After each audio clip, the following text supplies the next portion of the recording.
Chers amis, bonjour. Nous sommes le mercredi 3 juin 2026. Il est 8h30. Quelques news de l'Arménie de l'Artsakh et de la diaspora arménienne. Je vous donne rendez-vous aujourd'hui à 15h sur les ondes de Radio A pour justement l'affiche des Arméniens de l'Ardèche avec Jean-Luc Huard, l'historien, que je présenterai. Donc voilà, en direct à partir de 15h. Vous pouvez suivre sur les ondes de Radio A, la radio arménienne de Valence. Donc l'interview, on fait un débat interview sur les Arméniens de l'Ardèche pour tout connaître, mes amis. Voilà, à 15h, suivez sur Facebook, sur la page de Radio A, la radio arménienne de Valence, également sur radioa.net, le site internet de Radio A.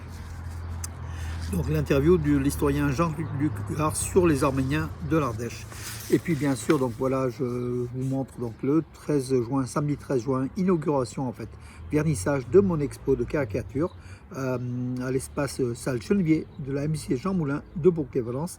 L'exposition se tiendra le 13 et le samedi 13 et le dimanche 14 juin. Voilà mes amis. Information. Donc là, nous avons appris hier soir, j'ai mis en ligne l'information sur les sites des Nouvelles d'Arménie et mes pages Facebook ce matin. L'Arménie aurait acquis des systèmes de défense aérienne Majid iranien. Selon le site allemand defensenetwork.com. Voilà, donc c'est des systèmes donc le site écrit l'Arménie est le premier client du système de défense aérienne iranien D08 Majid. Le système a récemment été présenté publiquement pour la première fois lors des célébrations de la fête de la République, lors du défilé militaire à Yerevan. Le contrat secret d'armes d'une valeur de 500 millions de dollars a déjà été signé entre l'Iran et l'Arménie. L'Arménie est le premier client du système de défense aérienne iranien D08 Majid. Le D08 Majid est un système de défense aérienne de courte portée, donc basé sur un ciblage infrarouge passif et fonctionne sans radar. Selon les sources, le système peut capturer les cibles à une distance allant jusqu'à 15 km et de combattre à des distances allant jusqu'à 8 km et à des altitudes allant jusqu'à 6 km. C'est la première exportation connue du système de défense aérienne Majid AD08 vers des forces étrangères. L'Arménie a acquis le système dans ses efforts pour réduire sa dépendance à l'égard de la Russie en tant que principal fournisseur d'armes. Voilà donc une information qui est importante. Effectivement, on a vu lors du défilé ces missiles, mais on ne savait pas réellement l'origine. Donc voilà, c'était donc des missiles iraniens livrés à l'Arménie pour un contrat de 500 millions de dollars. Des représentants du monde des affaires d'Arménie ont franchi la frontière terrestre entre l'Arménie et la Turquie pour se rendre à Kars et participer à une réunion avec des représentants du monde des affaires turcs. C'était hier, donc voilà. La frontière a été ouverte, la frontière arméno-turque, pour que les Arméniens puissent passer et aller à Kars pour une réunion d'hommes d'affaires arméniens, donc arméniens et turcs. Ça s'est tenu c'était hier, le 2 juin, voilà, donc, et la réunion s'est tenue à Kars. Voilà, donc aussi comment dirais-je, l'Arménie et la Turquie renouent des liens. Et d'ailleurs, hier, Pachinian aurait appelé au téléphone, aurait eu le président, le dictateur Erdogan au téléphone pour justement parler de ces liens entre l'Arménie et la Turquie et le processus de rapprochement diplomatique.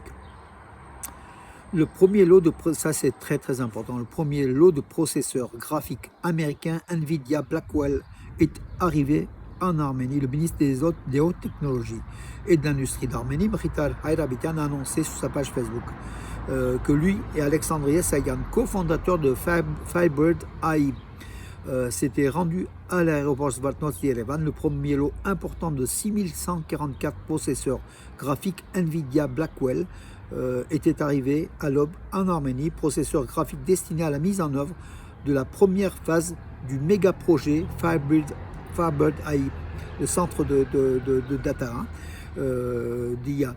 La première phase prévoit la construction d'une usine AB moderne d'une capacité d'environ 18 MW à Rastan, dotée de ressources de calcul haute performance basées sur l'architecture NVIDIA Blackwell. Nvidia, qui est leader mondial des microprocesseurs, hein, des hautes technologies.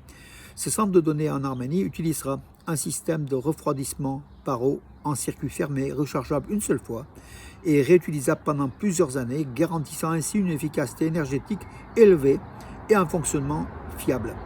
L'investissement de la première phase du projet s'élève à environ 500 millions de dollars. La seconde phase vise à attirer des investisseurs pouvant atteindre des investissements pour atteindre 4 milliards de dollars américains et à mettre en service environ 42 000 processeurs graphiques supplémentaires, plaçant ainsi l'Arménie parmi les 5 pays possédant les centres de données AB les plus puissants au monde.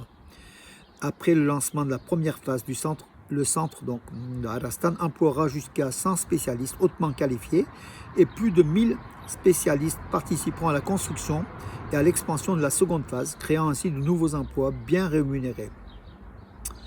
Voilà mes amis pour l'information donc importante pour la technologie, pour l'Arménie qui avance à grands pas au niveau technologique.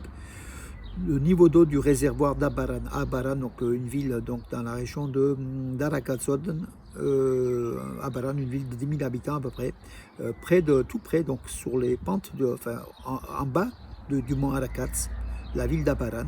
Le réservoir d'eau, le niveau de réservoir d'eau a atteint un niveau record, jamais égalé en 15 ans. Voilà, donc information qui a été communiquée par le ministère de l'Environnement et des Ressources d'Arménie. Donc le 2 juin, le niveau d'eau du réservoir d'Abaran s'élevait à 85,9 millions de mètres cubes. Un niveau aussi élevé n'avait jamais été enregistré depuis 2011. Arad Mirzoyan, le chef de la diplomatie arménienne, s'est entretenu au téléphone avec la commissaire européenne à l'élargissement de l'UE, Marta Kos. Voilà, bien sûr, c'est le ministère arménien des Affaires étrangères qui a publié donc le communiqué. Ils ont discuté du cadre de mécanismes visant à promouvoir la dimension économique de ce partenariat Arménie-UE, notamment l'augmentation des échanges commerciaux.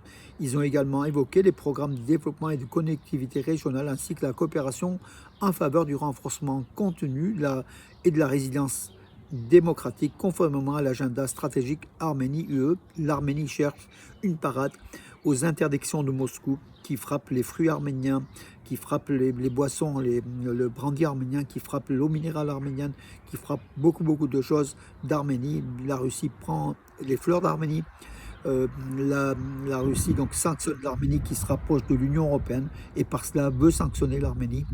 Et l'Arménie cherche bien sûr des marchés, des débouchés pour ses produits puisque beaucoup d'agriculteurs vont être très vite en crise aiguë.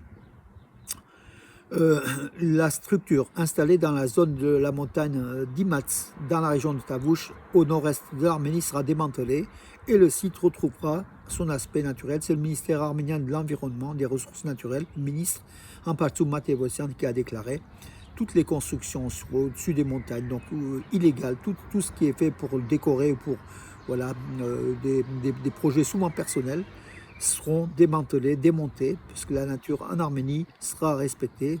C'est ce qu'affirme donc le ministère arménien de l'Environnement, l'Arménie qui organise la COP 31 sur la diversité. Voilà.